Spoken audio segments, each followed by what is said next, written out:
When people argue about ideas, there is a frustrating quality of we just are spinning our wheels and going nowhere. Even when someone is saying something that just seems ridiculous, nevertheless, a person could just argue until they are blue in the face. There are some people who just have an enormous amount of patience to argue. They will just continue talking. And then it's like, well, if I have to go eat dinner, then does that mean that I've lost because I stopped talking first? Betting is a really nice way of cutting through a lot of this frustration and spinning of wheels. And this is where you say, well, look, if you really believe what you're saying, then you should be open to the following bet. Welcome to the Gold Exchange Podcast, where we untangle market and policy complexity using timeless economic principles. For show notes and archives, go to goldexchangepodcast.com. Now, on to today's episode. Everyone, welcome back to the Gold Exchange Podcast. I'm your host, Benjamin Nadelstein. I'm joined, as always, by founder and CEO of Monetary Metals, Keith Weiner. Today, we are delighted to be joined by economist Bryan Caplan. Bryan is an economist whose work I personally just always love, and his interests span from your kind of usual economic genres to areas of life usually not considered economics. Bryan has books about labor economics, the harms of immigration restrictions, housing regulation, and much, much more in the field of economics. But Bryan also writes on topics like mental illness, pacifism, voting, parenting, philosophy. He kind of does it all. And he has a Substack called Bet On It, where you're going to have to subscribe to, because that is just some of the best content you can get. It's always out of the box, and it always keeps you on your toes, and it's always relevant as well. And what I personally love about your work, Bryan, is you just have this kind of unique ability to find all these kind of what are seemingly boring or just kind of irrefutable facts, right? Something that everyone just really agrees with. And they're often kind of neglected by economists. And you add up all these kind of little tiny facts, and the next thing you know, you're arguing for these really interesting big picture arguments that are really out of the box. But the more that you think about it, that you go, I think this Bryan guy, I think he's onto something. So Bryan, your latest work is Don't Be a Feminist, Essays on Genuine Justice. We're going to link to that in the show notes, and we're going to discuss some of your work today. So Bryan, welcome onto the show. Fantastic to be here, Ben. I hope I can live up to that introduction. I'm sure you can. Well, let's start with something I think that is both kind of near and dear to my heart, but definitely Keith's, which is the idea of definitions, right? When you're having an argument or discussing something, you really want a tight definition. I know both Keith and you, Bryan, like Ayn Rand. And one of the kind of concepts that Ayn Rand brings up is the idea of the anti-concept, right? So if it's not even hard enough to define something, then there's an anti-concept as well. So Bryan, why don't you tell us, what's the idea of defining something correctly, and what's kind of like an argumentative definition that you've put in the book as well? I mean, I would say normally I don't like arguing about definitions. Normally, I think people understand the words they are using if they are fluent speakers of the language. But in areas where emotions run high and where dogma is thick, that's where we will sometimes see an effort to hijack a language in order to force a conclusion on people that isn't really what they actually think. And especially to equivocate, to use a word in one way at one point and another way at another point.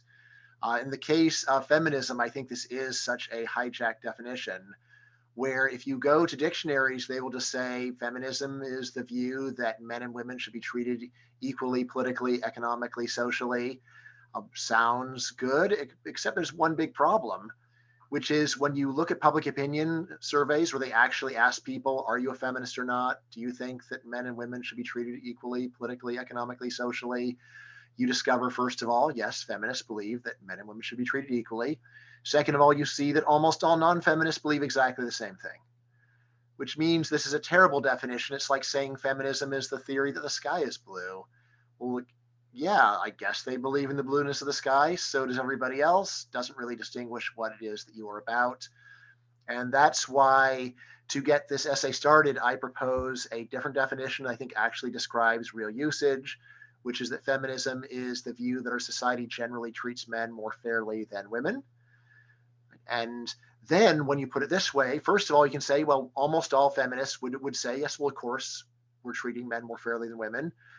For non-feminists, I think it's more of either agnostic, I don't know, or whatever, or just no. Right? And then this immediately allows us to have a productive discussion.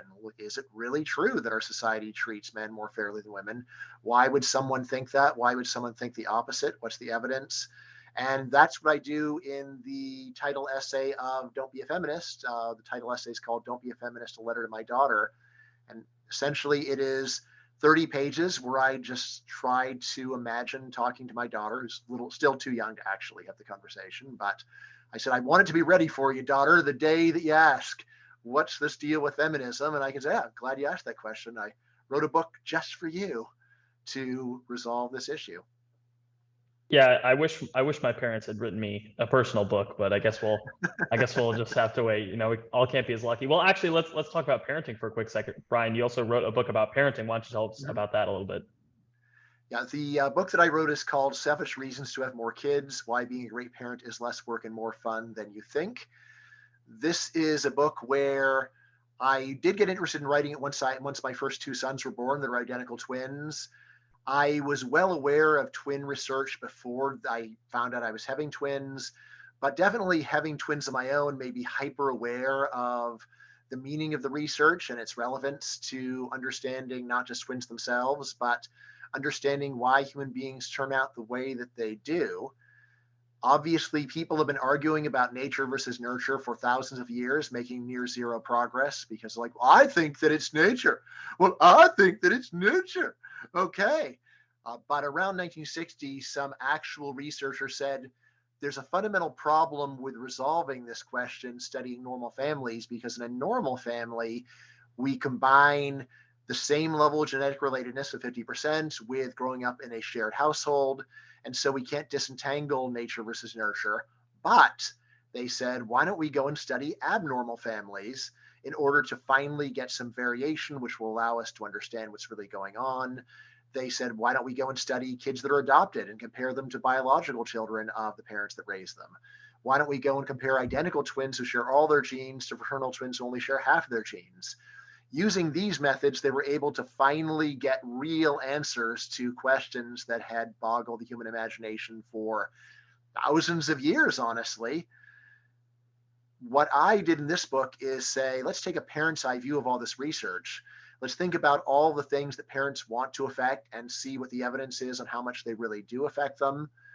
The big punchline is that, especially in long run, we greatly overestimate the power of nurture, greatly underestimate the power of nature, which then I say, what does this mean for parenting? Well, as most people have noticed, there's a very high effort style of parenting we sometimes call helicopter parenting, which is very prominent in modern Western societies, actually probably even more prominent in modern Eastern societies, in fact. If you know anything about Japanese, Korean, Taiwanese, Chinese parenting, Vietnamese. All right. But anyway, the first obvious lesson is, well, look, if it isn't really true that even when parents are trying to have a big effect on their children's outcomes, they succeed. Well, the first thing to say is, if you don't enjoy the parental effort, if it's just nagging kids to do their homework or making them go to a Taekwondo class they don't enjoy, then you can safely stop. Right? And that's useful in itself. And then the second thing, though, and that's what gives the book its title, is once you cut out a lot of the unnecessary, unpleasant parenting, you might want to reconsider your family size. Around the time the book came out, there was a piece written by a mom on the theme of soccer as contraception.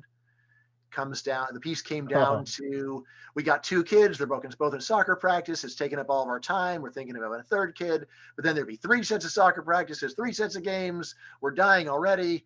Could we have a third kid and not put him in soccer? No, that will lead him to be a loser, so therefore we won't have the kid.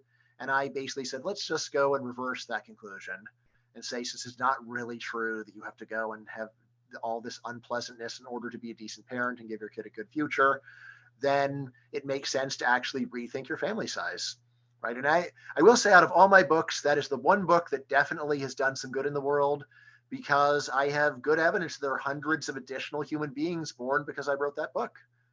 Right? All my other stuff probably has basically fallen on deaf ears, but the kids' book actually creates life. Yeah, that's a pretty incredible accomplishment. Yeah, and I find that a lot of your books kind of have these simple economic principles that we know, right? Like if something's cheaper, I know Keith and I have probably discussed this a lot, is like if the price of gold goes down to a certain point, it's just gonna be me and Keith buying as much gold as we possibly can. We just love gold, right? And so if you find something that you really like and you find out it's cheaper than you previously expected, you're gonna want to do more of it, right? Oh yeah. I mean, there were a bunch of people that were angry about the kids' book. I got even phone calls from people saying, well, I don't want any kids. I don't care how easy it is. And I'm like, okay, that's cool. I mean, I think I was pretty clear that I was not trying to hassle anyone. I'm just alerting people to an opportunity. But to my mind, to get angry about this book is like someone says, hey, here's a coupon for 50% off chocolate. And you say, I don't like chocolate. I'm allergic to it. Get away. It's like, okay, just throw the coupon away. But Bryan, I just have to interject here and say we live in a society now where everything I don't like has to be banned, and everything I do like, all taxpayers have to be forced to pay for it to subsidize it for everybody. So the moment you say you like something, everyone treats that as tantamount to, oh, now I'm going to be forced to subsidize it, but actually I want to ban it because I don't like it. I mean, there is the point where you can say that you don't favor that 10 times and people just won't listen. Right? I've had to deal with that a lot. This has been going. So many disclaimers I can make. Right? This has been going on at least as far back as Bastiat, who said when we say we're against public education, then people, the socialists, interpret it as we're against anybody being educated. And I know this is a theme that we're going to get to, I think, later on the show. But he had this whole disclaimer: when we say we're against the government doing this, then the socialists think that we're against anybody doing this, at their own expense privately. And he has, it's a pretty famous quote, which I'm butchering right now, but it's an old fallacy. Yeah, Bastiat, great guy, love him. He's a character in my forthcoming graphic novel on housing regulation. He gets a whole chapter actually called Bastiat's Buildings, where I spend the whole chapter hanging out with Bastiat and talking about all the great buildings that haven't been built. I was going to say, are the windows in those buildings broken? I don't think I do the broken window fallacy. I mean, that one is, a lot of the chapter begins with the demilitarization thought experiment, where what do people say if you go and reduce the size of your military and cut the military budget, and then what's the reaction to that, right? And his point is, look, if you don't need them for defense, then there's something else useful that they could do. Right? I actually have a really fun panel showing the French soldiers turning into croissant chefs. So I felt very pleased with that whole way of showing it. Well, Bryan, I think there's a kind of interesting intersection here. So I never really took many formal economics classes. Actually, the only formal economics class I took was a Marxist economics class, where there was not a lot of economics being taught. But one of the things that I started to learn is that there's really no such thing as a free lunch. But I wanted to talk about that. Was that in the Marxist class too? No, actually, that part was mysteriously missing. But I wanted to talk about that kind of concept for a second. So there's kind of this no idea of a free lunch concept, which gets thrown around. And Keith, I know you are really interested in the idea of arbitraging, and not even just a simple like buy low and sell high. But Bryan, let's talk about in your book, there's this idea of the gender pay gap, right? And the simple idea is that, listen, men and women are paid differently, and if you look in the aggregate, women are paid less than men, and this is because the employers, these corporations, are really sexist. Why don't we talk about arbitrage here for a second? Why is that maybe not the case? It's super implausible if you think about it, that there could be a large pay gap for equally qualified men and women, because if it's really true that women are paid 30% less than men who are just as good, or who are no better, then why not just go and fire all your men, replace them with women, and become fantastically profitable? Labor costs are a large share of costs. So it seems like this is a real free lunch that could be easily realized, and it doesn't require a smart person. It's not like saying, hey, just discover a fantastic new alternative energy source that runs on water. Okay, and it's like, and then you'll be rich. Okay, yeah, then I would be rich, but that sounds super hard. Right. But fire all your men, replace them with women in a world where there genuinely is this pay gap, that sounds like something any moron could do. And the idea that there isn't anyone who wants to take advantage of this is just highly implausible. Right. I think that kind of arbitrage theory makes sense with you. Is that right, Keith? And in a way too, we've been kind of talking about the twin studies earlier. and how there's this kind of way to do science, and we talk about monetary science a lot, where you kind of have two theories, right? One goes one way and one goes the other way. And in the nature versus nurture debate, if it truly were that it was all about nature, then these identical twins with the exact same genetics, if they were born one in Spain and the other was, raised in Atlanta, they should really have clearly, so different. But if it's mostly nature, then they should look very similar. I think you misspoke. I think you meant nurture the first time around. Oh, sorry, nurture. Yes.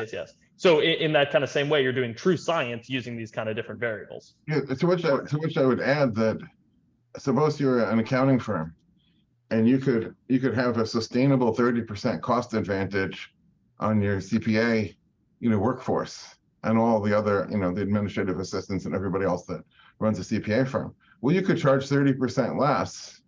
You would have a sustainable competitive advantage. So not only are you saving money, but you're actually also taking market share from your competitors if you were to do this. And so that argument suggests pretty strongly that if there's a pay gap, it certainly can't be anywhere near as big as 30% is so huge that would swamp under every market that it hit.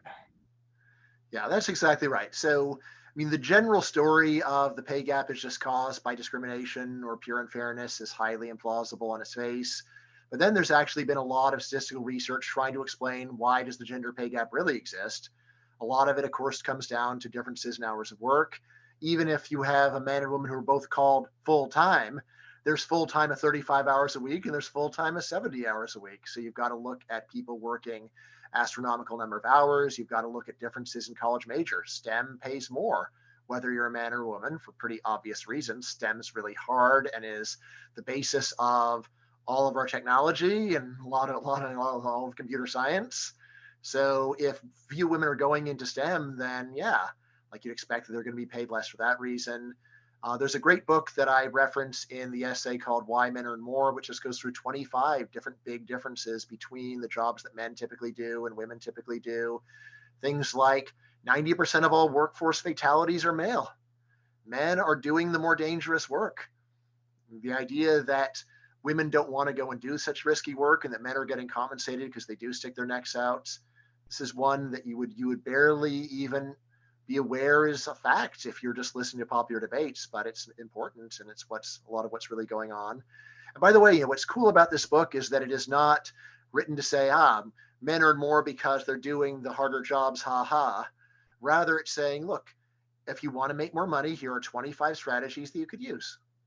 And if once you find out what you have to do to make more money, you no longer feel like doing it, well, then don't feel resentful about that because it means that you are making a life choice. And of course, a man could read the book and say, gee, I don't want to go and suffer to make this extra money. It's not that important to me. And so really, it's a book that both men and women could read to get an idea about what do you have to do in order to make more money? Or alternately, what kind of a pay cut could you accept to have a better quality of life? Right. But I haven't really made much of a study of the gender pay gap. But one thing that I've read pretty consistently, and you're reinforcing it here in this discussion, is that when you start out with some great big giant headline number, 30% or whatever the number may be, but when you subtract out, things that actually aren't equal. So if you compare a man who, let's say two men and women are both 45 years old, the man has 24 years of experience as a software developer, and the woman at the same age has 15 years experience as a teacher. So first of all, you have two different jobs, and secondly, you have 15 years experience. Why does she have less experience? Well, she took some time off to have kids. In this example, when you back out those two differences and try to correct for that, then you find that if there's still a gender pay gap, it's a lot smaller than 30%. It kind of reminds me of the global warming argument, and they look at all these temperature stations and say, look at how much warmer things are. But then there was a whole project of asking people to go out, and they published the locations of all the temperature sensors used by the big study was at NASA or whatever, and go photograph what that place looks like. And some of them are like in the middle of asphalt. There's one next to some giant concrete building next to the heat exchanger for an HVAC for like 20 acres of factory space or something like that. And when you take those ones out that are clearly subject to some sort of urban warming effect, that, you know, in the last 100 or so years, all the stuff has been grown up around where that sensor is. And you take that out, then suddenly most or all of the, you know, headline number for how much warmer the Earth has supposedly gotten goes away. And it's really either measurement artifact or, you know, economists use this term Ceteris Paribus, all else being equal. And then you find that basically it's not equal. And when you try to statistically correct for it, then you find that your headline number evaporates and it isn't reproducible anymore. That was one of my favorite moments from Thomas Sowell, who I know we all enjoy reading. And one of the arguments, he said, look, let's take a bunch of different groups here. You've got Jewish people, Black people, Spanish people, all these different groups of people. And then you look and you say, look, they're all making different amounts of income or wages or whatever, what have you, right? And he said, you might say, okay, my first thought is this has to do with some sort of discrimination, right? People are choosing to pay Jewish people less and whatever, Black people more. But he said one factor that you might want to look at, and this is just one factor trying to keep everything equal, is what is the average age of these different groups? Yeah. So if a Jewish person on average is 55 years old, well, most people who are earning a lot of money are in their 50s. And if the average Mexican American is 20 years old, well, how many 20-year-olds do you know that earn more than 55-year-olds? So it's not truly about discrimination unless you count age discrimination. Yeah. Right. And again, of course, you could always say that it is just age discrimination, but that's one where it seems more likely that it's differences in experience. I mean, the interesting thing about this is that when people complain about the pay gap, they almost never mention these alternative explanations. But if you start bringing them up, then there is a big effort to move the goalposts and say, well, the reason why women don't have as much experience is our society does not go and provide free universal daycare or something like that. Right. And this is one where it's like, so you're going to complain that our society is being unfair because people don't want to go and pay for strangers to raise their own kids. It sounds like a very high standard for what's required to have a fair society. Seems more like you just have unreasonable expectations. To say that men and women should receive the same pay for doing the same work, that's a pretty plausible moral intuition. To say that everyone's responsible for taking care of everyone else's kids sounds more like a extreme philosophy that would be shared by few if you were to go and stick your neck out. I suppose it could be true, but at least it's one where, like, to take that for granted without further argument seems really a big ask. Let's say that. And it's an example of one of my favorite logical fallacies, which is the Motte and Bailey fallacy. Yeah, sure. You're starting out with highly relevant. You're right, Keith. Should two equal people be paid equally, and then suddenly, you know, the indefensible Bailey is that and we should therefore have socialized daycare. Yeah. Well, wait a minute. How did you foreclose on all the logic and all the argument that leads to we should socialize everybody's kids? Well, you know, maybe not. And anyways. Yeah, I mean, or like another really extreme moving the goalposts is to say, yeah, well, fewer women do STEM because they don't get enough encouragement to do STEM. It's like, well, it only counts as enough once we equalize the shares of men and women in STEM. Like, why is that the right? You know, like maybe that would require all of our free time to be constantly hounding young women. Do STEM, do STEM, do STEM. STEM's the only thing worth doing. Like, then you might consider that to be abusive and unfair, to be so disrespectful of individuals' choices and human differences, to try to filter or to try to funnel every woman into the high earning fields, regardless of whether they even want to do it or not. My first career was as a software developer, so now I have to chime in and say the best software developers are the ones who were waiting, you know, from the age of 8 years old or 5 years old until they can get their first computer, and then basically spending every waking minute on it. Yeah, first playing games or whatever, but by the age of 11 or 12, starting to write code. By the time they went up to computer science school at age 18, they'd already been coding on some pretty impressive things for 6 or 7 years. And I'm going to suggest that if you take somebody who didn't have that natural predilection and then hound them and push them and cajole them and guilt them into doing it, they're probably not going to be as talented or earn as much money doing it. Yeah, but and then even so, just to say you were unfair to fail to hound a bunch of strangers about what career they should be doing from an early age. It's like, why? Like, it's none of my business. Like, why is that my problem? Lurking in the background is some kind of Peter Singer-esque idea that the individual has a duty to go and fix the world. But even there, Peter Singer would say, well, there's priorities and there's only so much one person can do. So to focus on the biggest problem in the world, like war orphans, don't go and say everyone is responsible for every problem and should be working all the time to solve all of them. That's just incoherent. Yeah, not to mention there's a pretty strong you are your brother's keeper kind of ethos there, and I push back on that pretty hard. Yeah, That's what anybody. I incidentally I did get to debate Peter Singer a couple of weeks ago, and at least he had heavily backed off from his most extreme position. So I was like, all right, well now it doesn't even seem like we disagree that much. You just say, like, give a moderate amount to charity and try to get the most bang for your buck. I think I can get on board with that. Sure, why not? There you go. I think probably a part of your bet on it, Substack, is the reason that you like betting is because it kind of makes people really think about what they're saying. Because I know I had a friend in school who said, I guarantee you Trump is going to be impeached before Christmas. And this is when he was first elected. And I was like, you guarantee it? And then, that moved from, well, okay, maybe not by Christmas, but he's definitely going to be impeached. And obviously, I think this happens with a lot of discussions. We're all going to die from global warming in 10 years. We're all going to be dead in 10 years. And so, Bryan, I know you have a couple of bets going. Why don't you tell people why you like betting, what you think the kind of thought process behind betting is, what's so nice about it instead of just arguing back and forth? And what are some of the fun bets that you have? Have you lost any bets? And are you worried about losing any bets? Sure thing. When people argue about ideas, there is a frustrating quality of we just are spinning our wheels and going nowhere. Even when someone is saying something that just seems ridiculous, nevertheless, a person could just argue until they are blue in the face. There are some people who just have an enormous amount of patience to argue. They will just continue talking. And then it's like, well, if I have to go eat dinner, then does that mean that I've lost because I stopped talking first? Betting is a really nice way of cutting through a lot of this frustration and spinning of wheels. And this is where you say, well, look, if you really believe what you're saying, then you should be open to the following bet.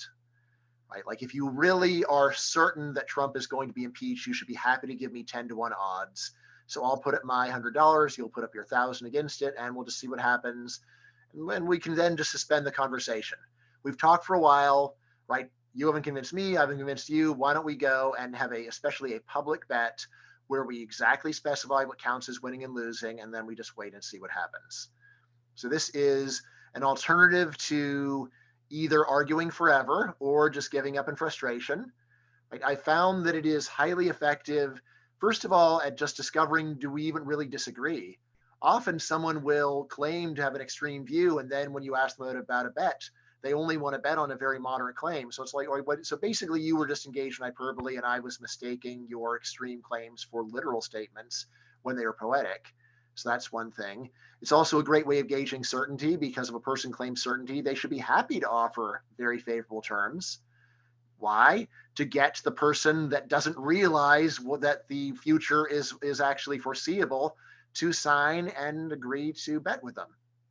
So I've been doing this for about 15 years on my blog. Right now, for the bets that have resolved, I am at 23 wins for 23 bets. So I have to say, I'm very pleased with my record so far. Like, I came really close to losing a bet about the European Union. So there's you might have heard of journalist Mark Stein, of course, Mark Stein. In the mid 2000s, he wrote a book where he claimed that the EU was on the verge of collapse. And then to get him to bet, I said, how about we bet that there isn't a single current member of the European Union with a population over 10 million that will leave by January 1st, 2020. All right, now, as it turned out, the UK has a population over 10 million, and they wound up leaving in, I believe, March of 2020. Right, so that was one where I almost lost. I'm happy to admit that, although I was still completely right to say that his original statement was ridiculous. It's not like the EU still didn't collapse. That was just a case where I offered him much better terms than his spoken words entitled him to in order to go and get to bet. The main problem with betting, honestly, is to get most people to bet you $1 if they have a public reputation is pretty much impossible. Right? Most people who are publicly known don't want to bet $1 on anything because they realize it's not really about the dollar, it's about credibility. That's right. Once I tried to get Norman Podhoretz, John Podhoretz, the son of Norman Podhoretz, he made a claim saying that Obama's nuclear deal with Iran effectively ensures that Iran will be a nuclear power within 10 years or something like that. I then said, okay, well, you say effectively ensures, how about you go and give me 5-to-1 odds for that? And he totally didn't want to. He said he would be, I think he said he was willing to bet at even odds, but I'm not even sure it was that. But anyway, I said, look, I don't know what's going on there, but you claim to know. So given that you claim to have this crystal ball, it seems like you should be really happy to come and take my money when I claim that something that is certain is actually uncertain. And then he did a Twitter, balk, balk, balk at me, right? And I said, look, I'm not claiming to know. I'm just claiming that it's not clear, and also I don't think you really know. And the fact you don't want to make this bet is pretty consistent with you. Even you don't believe that you really know. There's probably is a bet that I'm going to lose by 2030, which is on global warming. So there, we're just using official data. There was, as you might recall, like a 17-year pause in global warming, which I then considered by itself to be sufficient to be less than certain about global warming. There's another economist, Joram Bauman, who still was really confident. So he bet me at 3-to-1 odds, and it looks like he'll win, but I'm just going to ride that one out. Probably my very favorite bet is I actually have an end of the world bet with futurist Eliezer Yudkowsky. He runs the MIRI, the Machine Intelligence Research Institute. They're the people worrying that AI is going to take over the world and murder us. The details aren't really that important. But anyway, he thinks this is imminent. He believes in the imminent extinction of humanity. Bryan, I think the details are important. I think he means whether it's a knife or whether it's a gun or whether it's automotive. I mean, if you talk to these AI pessimists and you say, okay, it's the Terminator scenario, they're real touchy about it. Like, no, it's not the Terminator scenario. Don't say that. That's not what I'm saying. Like, okay, well, it's not that the machines will become self-aware and will murder us just out of the blue. Rather, the problem is we're going to go and give them an objective function like maximize the production of staplers, and then they're going to say humans could be turned into staplers, kill all humans, and then they'll do it. All right, like to me, these are pretty trivial differences, and I don't care why the machines are exterminating mankind as long as they are in the short term. And again, Eliezer, he was ready to bet on 2030. Seriously. That we're all gone by 2030. They've over. So he specified human beings will no longer exist on the surface of the earth. All right. So he says we might escape into a space, or we might live in mine shafts, but other than that, no. And I'm like, all right, fine. I mean, like I don't care. Again, to me, like the difference between total human extinction and there's like few human beings in a spaceship is very slight. But anyway, most people are baffled. How can you bet on the end of the world? If it ends, what's the point? It's a lopsided bet, isn't it? What's that? It's a lopsided bet, isn't it? Because if he's right, he'll never collect from you. Well, the answer is that it's a very simple way to bet on the end of the world, and that is for the optimist to immediately prepay the pessimist. So I immediately gave Eliezer some money, which he can then enjoy before the world ends. If the world does not end, however, as I say it will not, then he owes me my original payment plus a pile of other extra money. I'd love to see the interest rate on this. It's a very ingenious way of betting on the end. Time preference, getting back to economics.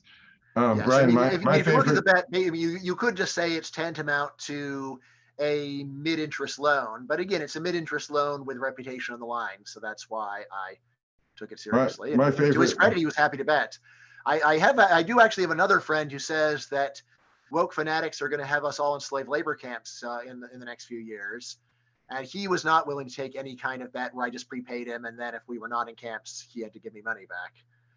So My favorite rhetorical device, which I've not yet turned into a real bet, perhaps I should, internet out there beware, is I offered rhetorically to bet an ounce of fine gold against a soggy dollar bill.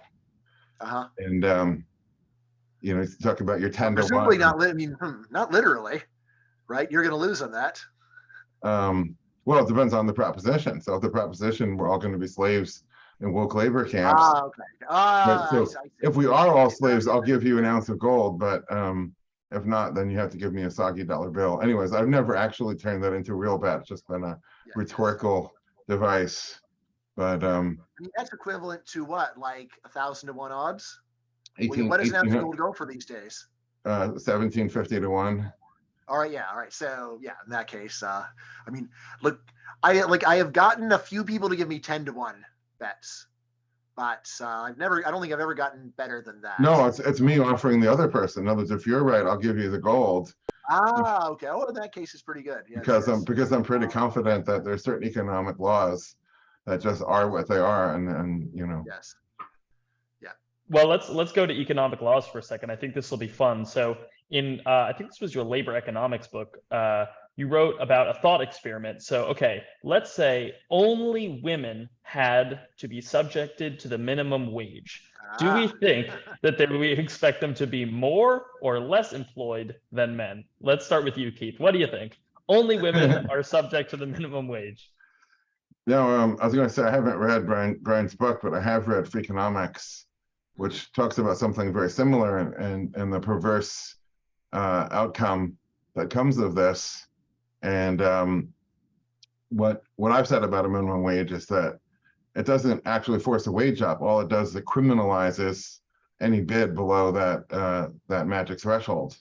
And so anybody subject to a minimum wage is going to be less employed, because there'll be some people that the bid would be lower than that, but it's criminal to make that bid, so therefore they remain unemployable. Right. I mean, like the usual analysis is that just like with rent control, there's some lucky people who benefit from the law and some unlucky people who are unable to get anything at all. I mean, the reason I like this thought experiment is there is a solid core of people who claim that the textbook analysis of the minimum wage, saying that the minimum wage causes unemployment, is just some kind of exotic right-wing ideology. We don't have to take it seriously. And I just have a bunch of arguments saying that is not true. It is not right-wing ideology. It is common sense. So common, in fact, that even minimum wage activists actually agree with it. They just are pretending not to or refusing to really think about it. So, one of them is exactly this one, saying, well, if you think the minimum wage doesn't cause disemployment, how about if we just have a minimum wage for certain groups? Minimum wage, like a $50 an hour minimum wage for women. Do you think that would cause any harm to women? Right? Or $50 minimum wage for blacks. Do you think that would cause any harm to blacks? And to say, okay, well, then it would. It's like, all right, so you're admitting this point. I mean, one of my favorite little proofs is this. You give a minimum wage activist a job application that has a line that says salary requirements, and they don't put $1 million an hour. Why not? Why not put $1 million an hour? Like, it's because you think if you put an excessively high amount that this will cause people not to hire you, right? Or another one of my favorite ones is people who say that there should be employer required healthcare.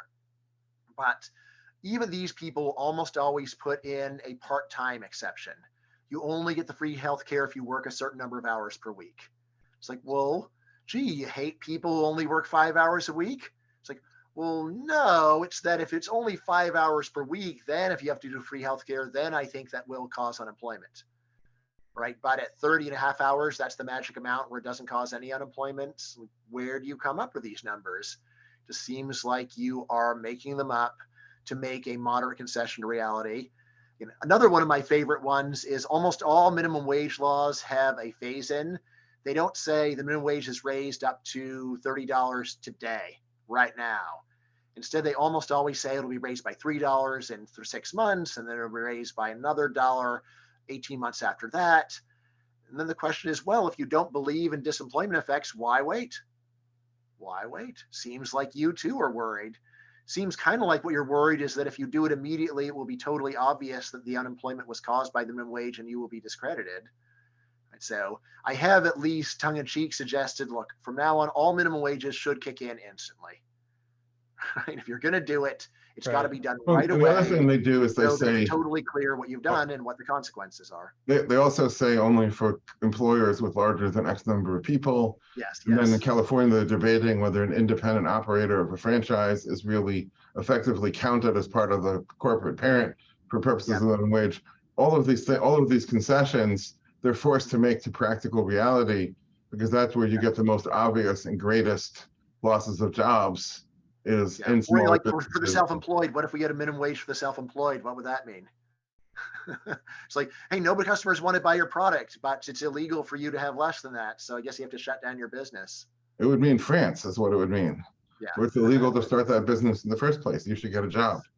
Is that true that in France that you can't just run a business on your own? No, I'm not entirely. I'm being wages? somewhat tongue in cheek, but there's so many licensure laws and accreditation laws and other things that it becomes very. The truth is that minimum wages often cause self-employment because someone who's unemployable by any actual business can normally still go and sell little copies of the Eiffel Tower in the streets. Right. Well, I think this kind of idea of people making concessions, there's this part in your work that I thought was really fun where there's this false dichotomy. I know Keith and I joke about this a lot, but there's this false dichotomy offered, and you kind of use this in your Socratic dialogues, which have been just really hilarious. Please keep those up. Thanks a lot. It's one of the few times I've laughed out loud reading economics, but the one that I remember distinctly is from The Simpsons, and Officer Wiggum has this horse, and he says, all right, folks, here are your options. Either the horse gets a good home, or it's going to become dog food. And it's like, why are those the options? Like, why are these the only options? And the reason that you kind of bring up this point is to say, all right, guys, here's your options. Either this worker gets to be paid a minimum wage, or they're unemployed. And it's like, why are those the two options? And obviously, you write a lot about why unemployment is actually worse for you, as there's a difference between 0 and 1. And having a job is truly something different, even if it's a low-paying job, is truly something different than being unemployed. Yeah, I mean, this is one of the areas where psychology has a lot to teach us about human motivation. I mean, there's even a lot of free market economists who just say, yeah, well, it's not really a big deal if you lose a low-paid job because it wasn't that good of a job anyway. It's like, look, a job isn't just a paycheck. It's also a source of meaning for a lot of people. It's something to do with your life. It's a feeling of being independent and self-supporting. During COVID, I think a lot of people suddenly who officially still had jobs came face to face with a sense of, I have nothing really matters, and there's nothing really for me to do, and I don't interact with other people. I don't feel like a part of anything anymore. I mean, I would say I felt unemployed during COVID. I was not really unemployed. I was still getting money, but it's just an extremely depressing and distressing experience. There's a lot of evidence from psychology that a lot of misery is caused by unemployment per se. Even if you make up all their earnings, still there's just the feeling of uselessness and meaninglessness. And when people talk about, it's not a big deal if someone loses a bad job, well, for that person, that might be a big source of meaning for them. Never mind, of course, the way that you get a better job normally is by starting off with a bad job and then acquiring firsthand experience and then advancing. Super unusual for someone to continue earning the minimum wage for a long time period. Almost everyone who starts with minimum wage gets Ceteris Paribus things. Yeah. The average person is not minimum wage forever. I wrote an article some years back after a trip to Vienna where I just saw everybody on public transit, and a free market economist of mine told me what the percentage was of people who are living on at least subsidized housing there. Mm-hmm. And of course, the socialized medicine. And the article was called The Service Economy. And I said that the people are being serviced, past tense, by the government, and that essentially they're being fed, watered, transported, doctored, entertained, everything by the government. And of course, that's a really bleak, horrible, there's no way to set your own goals or advance toward your own goals. And so what you find is drinking is endemic. In Austria? In any society like that. Problem? I was going to say the Europeans drink so much more than the average Americans. And it is so culturally true? Yeah, in my observation, it's so culturally ingrained. I mean, I do remember seeing data on this. My memory is the U.S. is around the middle, though I could be wrong. I think we got a much bigger opioid problem than almost any European country anyway. So again, the story that people in the former Soviet bloc were drinking really heavily because they just felt like their lives were meaningless. That makes a lot of sense to me. This is a case, by the way, where psychology and philosophy probably give you different answers, where a philosopher might say that working as a government regulator is just as meaningless as being unemployed, but probably the regulator actually wakes up in the morning and has some sense of purpose. It's just, if you got something to do, then even if it is objectively speaking a socially counterproductive thing, but still it's like, well, I got to go and deny people the right to build homes today. It's a very important job. While I might say that person actually is counterproductive, but doesn't mean they're going to be miserable in the same way that someone who's just locked in a jail cell with nothing to do would be all day. Yeah, I was going to say the regulator, of course, would define it as protecting all the innocent backyards around there who don't want that built in their backyard. No, just in my own direct experience. When I studied under Professor Fekete, there were several courses that were in Munich, and then they'd break for a couple hours for lunch, and so a couple of times we went to the Englischer Garden in the I forget what they call the big park there, and there's a little kiosk, and you can buy bratwurst on a stick and beer and whatever. So the beer came in half-liter or liter sizes, and there were two beers. There was the regular and there was the Dunkel, the dark, which the regular was like 6.7% or something, or 7.2%, and the Dunkel was 9 point something. And then there was a bunch of clearly factory workers, you could tell from their dress, at another table that were drinking liters of the dark. And one of them at one point, it's a picture of picnic tables, and on the ground is pea gravel. So this guy tries to get up from the picnic bench, trips or stumbles or whatever, ends up on his back. It's this big heavy guy, basically like a turtle with all the legs and arms flailing. He begins to laugh. Everybody at his table begins to laugh. And then, we were laughing, and then I asked somebody at my table, aren't they going back to work after this? Oh yeah, people come back to work drunk, after lunch all the time, and it's illegal to fire, and this is in Germany, I don't know about Austria now, but I assume similar. It's illegal to fire anybody for coming back to work drunk. I said, well, is he going back to... This is Austria or Germany? This was Germany, this was Munich. So I said... And what year would this be? 2000, maybe that would have been 2011. So that was after some extensive deregulation of the German labor market. I mean, according, the German-speaking countries in Europe are noted for having exceptionally high worker productivity. So I'm a little surprised by that. So I would think that's probably not so representative there. If you're talking about Russia or something like that, then I'd say, yeah, that's probably. So what this guy said was, Belarus. You can't fire the guy. However, they give them some little job that needs to be done, but that's definitely a little bit demeaning. Like they give them a mop and say, now you have to mop the entire factory floor or something like that. And so it's kind of a little bit of a punishment, but it's kind of accepted. And anyways, I definitely saw factory workers getting drunk right there in that day. And, whereas my experience in America is that very few people will drink any alcohol at lunch, even, one, if they're planning on going back to work, because it just isn't really tolerated here. But I also, like my personal impression is that the German-speaking countries in Europe have the very best, most competent and highly motivated workers, and then the places where you see lower motivation. Well, Italy is where I was for 7 weeks this summer, and that's quite notable. Although even there, wide variance between public and private sectors. But right, of course. I mean, I would say, if you have the stereotype of Italians don't work hard, I rarely see anyone in America working as hard as Italian restaurant workers do. But on the other hand, if you go over to the Italian museum, then it is just a total sinecure and they barely do anything. I had a discussion with a friend of mine in Milan, and he said the Southern Italians, by which he definitely includes Rome, lazy, all they want to do is sit around and eat all day. And I said, I have had some of the best food that I've had in my life in Rome. Yeah. And they absolutely work hard in the restaurants there. Yes. I will vouch for that personally. But I know the point isn't to to try to stereotype or paint with an overly broad brush, but rather that when people don't have opportunity to advance, it's depressing, it's bleak. What are you going to do if you're not allowed to have goals? You're not allowed to advance your life according to your own intentions, because you're just sort of pressed under the government's benign thumb. Well, it's depressing, and maybe some people turn to various kinds of escape hatches, and that would include alcohol, drugs, whatever. If you're free and allowed to pursue your dreams, then it doesn't mean that you're guaranteed not to be free of drugs, but you have less external drive towards it. I want to do a quick final note here on the minimum wage, but then I want to do a kind of lightning round between Bryan and Keith. All right, so this last kind of minimum wage thing, I was reading in your book, and I really stopped, and it made me think for a second.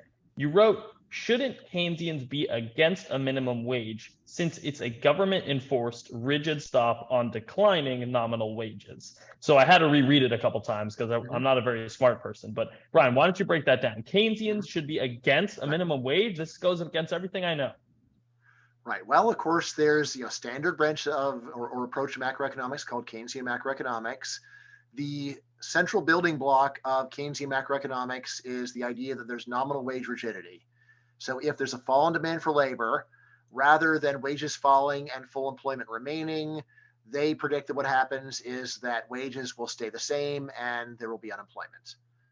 Right. And the exact details, why don't wages fall? It's complicated. But anyway, this is the key building block of the model is downwardly rigid wages. If you believe that's the problem, then you would think that anything that is encouraging or reinforcing downwardly rigid wages would be something you would oppose. So yeah, it is quite odd for Keynesians to be supportive of the minimum wage because their whole really the whole model is based on the idea that we have persistent unemployment in depressed economies because wages don't fall. And if they would fall, that would solve it. That's how markets ought to work, but unfortunately they don't. Right. So in other words, a way of thinking about it is that the Keynesian story isn't just markets don't work. It is a specific story saying that markets don't work because wages aren't flexible like they would be in a stock market. And therefore, it is possible to have durable unemployment. If that is your view, then you would think that any government law that increased the rigidity of wages would be something you'd be against. Yeah, I loved reading that. Friedman would say, just devalue the currency, problem solved. Mm-hmm. But he did just say that. Mm-hmm. Wait, who would say that? Milton Friedman. Yeah, so that is definitely something. Well, it's something else that you can do if you've got, it's something you can do instantly if you have fixed exchange rates. If you don't, then in order to devalue, you've got to print more money, which again is something Milton Friedman had been saying for a long time. But from this perspective, Milton Friedman would actually be one of the reasonable Keynesians because on the one hand, he wanted expansionary policy when there's unemployment, but on the other hand, he was very against the minimum wage. So, did you just say reasonable Keynesians? Did you just say reasonable Keynesians? Yeah. Yeah, that's pretty funny. Look, the idea that workers' wages don't fall in the same way that prices in a stock market fall, to adjust supply and demand second by second, that's a totally reasonable view. Right, I like that. And to be concerned, if someone were to say, well, we'll just cut the money supply in half and there won't be any problem. Again, I think there probably would be a severe problem, which there would not be if wages could fall just like stock prices. So that by itself is a reasonable worry. The problem is misinterpreting it and just having wrong priorities, which is what I would really fault actual Keynesians for. Well, all right. I want to get to, in our last couple of minutes here, I want to get to a kind of a lightning round between you and Keith. So I don't think there's actually a lot of disagreement between you two. I think you think in the same ways a lot, but I want to have each of you give me like a 1 or 2 sentence pitch on each of the subjects as to what we're supposed to do here. So I know Keith's been tweeting a lot. If you want like more capital, if you want more employment, don't make it hard to hire people. So I wanted to go through something called sludge. I know Cass Sunstein has this idea of nudge. There's libertarian paternalism, but let's go to the other side, which is sludge. So let's go through some of the top sludge that is happening in the economy right now. Let's start with labor markets. Bryan, what is some sludge that we could get rid of in the labor markets? I mean, right now, of course, unemployment is super low, but there's still plenty of regulations that you can get rid of. You could get rid of mandated benefits rules. You get rid of the minimum wage, obviously. There's a bunch of pro-union laws still in the books. I mean, probably actually I would just focus on firing tons of government employees. All right, that's a win. Wait, Bryan, aren't you a government employee? Yeah, that's why you can trust me. All right, government employees fired. Got it. Keith, 1 or 2 sentences. What is some sludge that we can reduce in the labor markets? Probably, I mean, you say the unemployment rate is low, but the people not counted in the workforce rate is super high. And a lot of that is unemployment by another name. So I would say stop offering such generous benefits to not work. Of course, the ones I tweeted about, don't make it illegal to hire people, i.e. minimum wage and other, labor regulation. don't make it illegal to build things, don't make it illegal to sell products, and don't make it illegal to raise capital, all of which are illegal, and unless you jump through various hoops and get various permissions, which most early stage entrepreneurs really aren't capable of doing. Yeah, I would call that sludge. Yeah, I forgot the most important one, which is open borders. Stop saying you need papers from the government to get a job. There you go. Yeah, Brian, I really liked your kind of Socratic seminar that you had in the middle of the paper with a Haitian person trying to get into the border, and the border patrol, the ICE agent's character, is saying, "Yeah, you can't get in." How did you resolve it in the book? Well, in the end, it turned out that the guy was only misperceived as a Haitian. He was actually a U.S. citizen, and the guy said, "Oh, in that case, it's no problem." He said, "Well, why are you saying no?" He said, "No reason." Yeah, that seems like the that seems pretty unfair, especially when you put it in that kind of dialogue, and that's what I find so helpful about that style. And let's do the last one. What is the $1 trillion bill lying on the ground, Brian? There's $1 trillion lying around. What is it? Where's this $1 trillion bill? The main one I've talked about is open borders, is saying let anybody take a job anywhere. There is so much human talent trapped in low productivity countries. They are ready, willing, and able to move to rich countries and get jobs, but the law says they can't do it.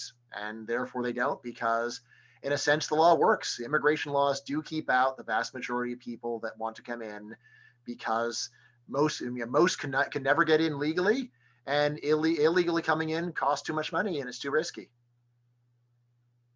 Keith, I think our $1 trillion bill is a golden bill, so that's going to be different. Okay, and then I guess the final thing that I wanted to get your take on, Brian, is we have this kind of war happening with Russia and Ukraine. There's been a lot of supply shocks, COVID. We've talked about this kind of lockdown whiplash that's been happening.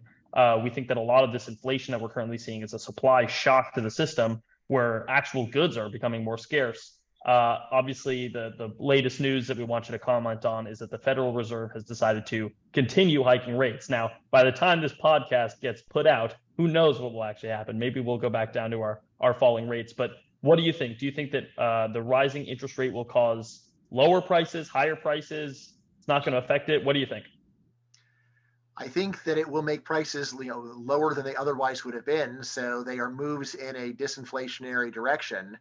However, my pet theory is that all the measures so far are nowhere near enough, because the real interest rate, namely the rate that you pay minus inflation, is still negative. So it's still a fantastic deal to borrow as much as you can and spend it on stuff. You would have to raise rates a lot more to actually get the results that people are hoping for.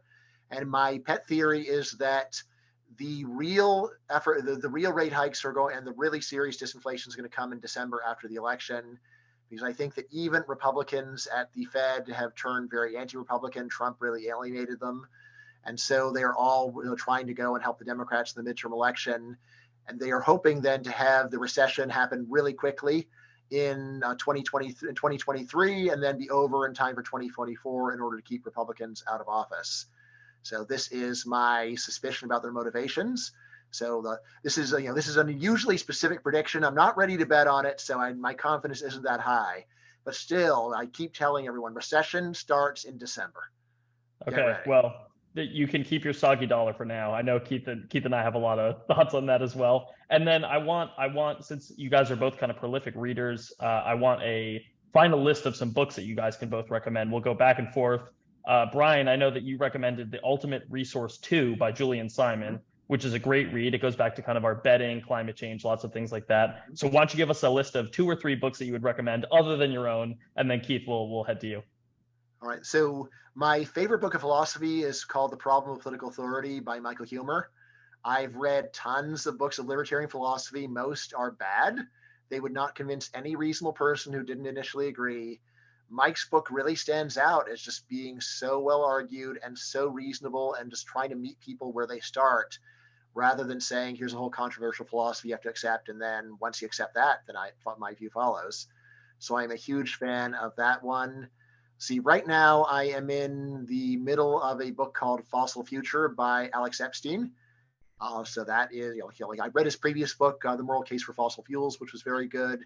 This one so far seems even better, so I'm going to recommend that one. And let's see, to give you one more, This one will sound a bit funny, but it was actually a substantial influence on me recently. Women Can't Hear What Men Don't Say by Warren Farrell. This is partly just a relationship book, but a lot of it is just pointing out all the ways that male suffering gets neglected because men rarely complain about their suffering, because when men complain about their suffering, people don't care or make fun of them. Well, Bryan, I know the podcast is about to end, so we can't hear about your suffering. But anytime you can give us a call. Well, And I'm doing great, but that's what they want you to say. That's what they want you to say. Keith, let's end with you. Let's hear some book recommendations before we all head out. I've got to recommend a couple of classics: Hazlitt's Economics in One Lesson, Bastiat's The Law for deeper dive, Menger's Principles of Economics. If I had to add a fourth, it would be Capitalism, the Unknown Ideal by Ayn Rand, which also has an essay by Greenspan about gold that shows he knew in 1966 more than he ever evaded or forgot while he was in his years in power. Yeah, it's very interesting how people can avoid convenient facts when it's very convenient to them. Yeah, for sure. Bryan, we're going to give you. By the way, since you did bring me on to talk about Don't Be a Feminist, let me just say that the new book called Don't Be a Feminist: Essays on Genuine Justice is available as an Amazon exclusive. It is $12 for the paperback, $9.99 for the ebook, and I have not raised the price for inflation, despite record-setting inflation. As I bet your viewers are well aware, I'm keeping the nominal price constant. So, can you afford not to buy? I think not. So nominal price stickiness of economics books. Yeah. all the Keynesians should be against Bryan's book, but we already knew that from the start. Well, Bryan, thanks so much for coming on. We're going to have a link to your books and all your work and your website in the show notes. And thanks again for coming on the Gold Exchange. It's been fantastic talking to you guys, Keith and Ben. Keep up the good work. Bye-bye. Thanks, Bryan. You too. Thanks so much. Bye. This episode was brought to you by Monetary Metals. Monetary Metals is a different kind of gold company. Others buy and sell gold. Monetary Metals operates the Gold Yield Marketplace, a platform of products that offer a yield on gold paid in gold to investors and institutions, and are gold financing simplified, reliable financing denominated in gold with a built-in hedge for gold-using and gold-producing businesses. To learn more, visit www.monetary-metals.com. See you next time.